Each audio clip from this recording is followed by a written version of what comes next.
আসসালামু আলাইকুম। কি বড় ভাইয়া, কাফনের পকেট হয় না।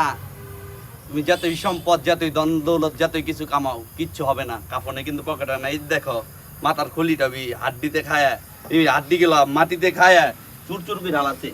দেখো এই যে হিন্দে মেলা রয়েছে, এই যে এই ক্ষমতা কয়দিন। এই মাথার খুলিটা যদি খায় ফেলা দেয় এই মাটিতে, এত শক্ত খুলিটা, তাহলে আবার কিসের এত ক্ষমতা? তুমি কয়দিন মাইসেরটা চুরি চেষ্টামি লুচ্চামি কইরা দিয়ে খাইবে? তোমার কিন্তু এই কবরে আসতে হইব।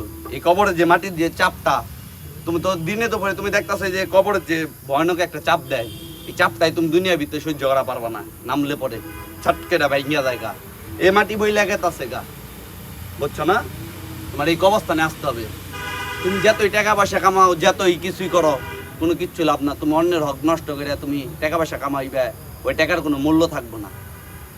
জিরো, জিরো ভাই, কোনো কিচ্ছু না। এই মরলে পরে এই কবরস্থানে আসতে হবে। তোমার 3.5 হাত কবরেই তোমার আসতে হবে। আমি তো বলছি কাফনে কোনো পকেট হয় না। তুমি যতই টাকা দাও, ওই টাকাটা কোনো তোমার নাই গে। তুমি পাইলিং করে বাড়ি করলা, বাড়ির মধ্যে তুমি থাকলা বিলাসী দেওয়া ভাবে, গরিবের হক মাইরা, এটা কিন্তু চলবো না ভাই। আসতে হবে কবরস্থানে, মরবা। এই মরলে পরে এই যে দেখছো আড্ডিগুলা যে খাইছে না, তোমার কিন্তু প্রমাণ, বুঝছো না? এটা বাস্তব প্রমাণ, রাইখা দিলাম। ভালো থাকবেন, সুস্থ থাকবেন। আসসালামু আলাইকুম।